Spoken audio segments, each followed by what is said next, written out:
खेत में गरीब बहू अनामिका और उसकी सास शारदा दोनों मिलकर खेत में काम कर रही थी।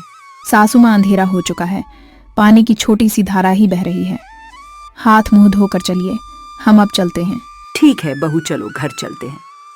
इतना कहकर सास बहू दोनों खेत से निकलकर खेत के किनारे आ जाती है और वहीं पानी के झरने के पास जाकर वो दोनों अपना हाथ पैर धोने लगती है।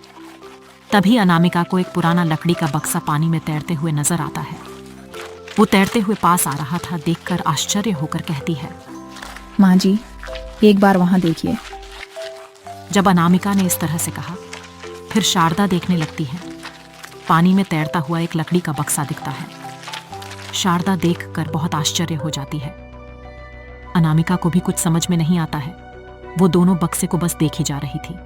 थोड़ी देर बाद वो बक्सा तैरते हुए अनामिका के पास आकर रुक जाता है। शारदा भी आश्चर्य होती है। ये क्या है बहू, लकड़ी का बक्सा नदी में बह रहा है, आगे भी नहीं गया, तुम्हारे पास आकर ये रुक गया, इस डिब्बे में है क्या? है अनामिका शारदा उसे उठा के नदी किनारे ले आती है। अनामिका बक्से को खोल कर देखती है। उसके अंदर चमचमाती हुई सोने की माँ लक्ष्मी की मूर्ति थी। सास बहू एक दूसरे का चेहरा देखने लगती है। माँ जी, अब क्या करना है? इसे घर ले जाकर हम पूजा करेंगे।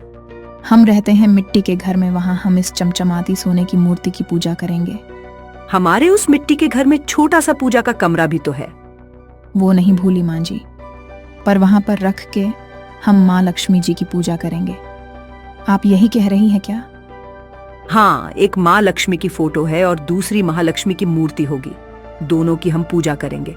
चलो अब घर चलते हैं। इस तरह की चर्चा करने के बाद सास बहू दोनों महालक्ष्मी की मूर्ति लेकर सास बहू घर की तरफ जाने लगती है। चारों तरफ अंधेरा था, बिजली चली गई थी। प्रसाद अपनी मिट्टी के घर में लैंप जलाए हुए थे। उस लैंप की पत्ती में प्रसाद एक बिस्तर बिछाकर वहां पर अपने पोते पोती को बैठाकर उनसे बातचीत कर रहे थे। उसी बीच सास बहू माँ लक्ष्मी की मूर्ति को लेकर घर में प्रवेश करती है। वैसे ही करंट भी आ जाती है। उस बिजली की लाइट से मानो पूरा घर जगमगा उठता है। देखा, अब तक हमारा घर अंधेरा था, जैसे माँ लक्ष्मी घर में आई घर तक जगमगा उठा। अनामिका भी पूरे भक्ति के साथ माँ लक्ष्मी की मूर्ति को ले जाकर अपने घर के पूजा के कमरे में, जहां माँ लक्ष्मी की तस्वीर थी, उसी के पास ले जाकर रख देती है। उसके बाद उसने सभी के लिए लकड़ी के चूल्हे पर खाना पकाया। सभी ने खाया। उसके बाद अच्छे से सो गया। फिर उसके अगले दिन गरीब बहुरानी अनामिका अपने पूजा के कमरे में, जहां पहले से ही माँ लक्ष्मी की तस्वीर थी, वहीं पर उसने मूर्ति भी रखी थी। वहीं पर कपूर जलाकर माँ लक्ष्मी की आरती करती है। पति रमेश, सासू माँ शारदा, ससुर जी, प्रसाद, बच्चे हरीश और भाव्या सभी लोग हाथ जोड़ के माँ लक्ष्मी को प्रणाम करते हैं। क्योंकि अनामिका ने माँ लक्ष्मी की आरती की थी, इसलिए सभी लोग एक एक करके आके आरती लेने लगते हैं। यह देखकर शारदा खुश होकर कहती है, माँ लक्ष्मी, पता नहीं मेरी बहू ने क्या पुण्य किया था, जिस वजह से आप हमारे घर आए।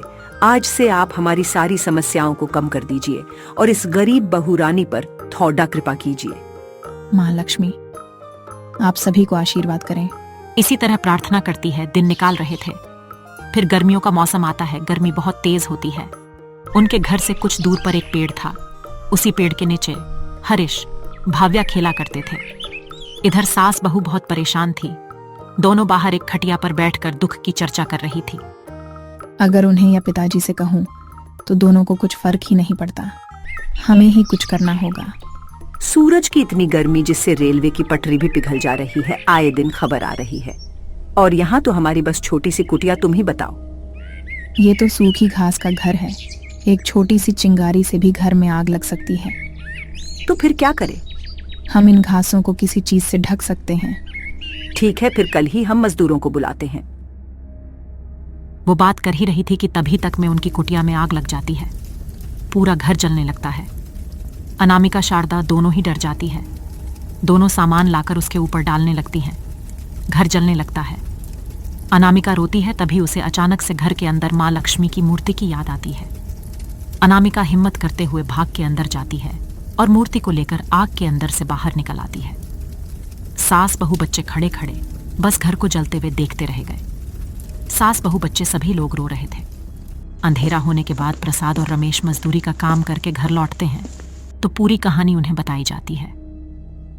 उस दिन उनका पूरा घर जल जाता है। बस 4 दीवारें बच जाती हैं। यह देखकर सब परेशान होते हैं और फिर उन्हीं दीवारों के बीच खटिया लगा के सो जाते हैं। बीच रात में अनामिका माँ लक्ष्मी की मूर्ति को जकड़ के अपने हाथों में परेशान होकर कहने लगती है, देख लिया माँ, इस गरीब बहू के घर की हालत क्या होगी। अब मैं आपको कहाँ रखूंगी, कहाँ पूजा करूंगी, बताइए माँ, मैं क्या करूं। अनामिका दुखी होकर कह रही थी। तभी अचानक से माँ लक्ष्मी की मूर्ति वहां से अंतर ध्यान हो जाती है। अनामिका चारों दिशाओं में देखने लगती है। अनामिका के सामने माँ लक्ष्मी खुद प्रकट हो जाती है। उन्हें देखकर खुशी खुशी अनामिका हाथ जोड़कर प्रणाम करती है। अनामिका, अपने घास के घर के लिए तुम दुखी मत हो। तुम्हारी माँ तुम्हारे पास है ना। बेटी को जब भी कभी कोई तकलीफ हो तो क्या माँ चुपचाप रह सकती है, बताओ। ऐसा कहते ही देवी लक्ष्मी के हाथ से घास निकल के अनामिका के सामने गिरने लगती है और देखते ही देखते ढेर बन जाता है। देखो अनामिका, इस घास से फिर से तुम घर बना सकती हो। गर्मियों में तुम्हें ठंडक महसूस होगा, सर्दियों में बरसात में गर्म रहेगा। गर्मी, ओले, पत्थर सभी से सुरक्षित रहेगा। चाहे कितना भी तूफान आ जाए, कुछ नहीं होगा तुम्हें। इतना कहकर माँ लक्ष्मी वहां से अंतर्धान हो जाती है और मूर्ति के रूप में अनामिका के हाथों में फिर से आ जाती है। अनामिका इससे बहुत खुश होती है। देवी लक्ष्मी के दिए हुए घास से वो फिर से घर बनाना शुरू कर देती है। जैसा माँ लक्ष्मी ने कहा था, गर्मियों में घर ठंडा रहता था और बाकी मौसम में गर्म रहता था। इसीलिए हर किसी को वो बहुत पसंद आया। बहू की जादुई घास का घर देखकर श्राद्धा, प्रसाद बहुत खुश होते हैं। बच्चे भी आनंदित होते हैं। तब से अनामिका माँ लक्ष्मी के दिए हुए जादुई घास के घर में रहने लगती है और एक खुशहाल जिंदगी जीने लगती है।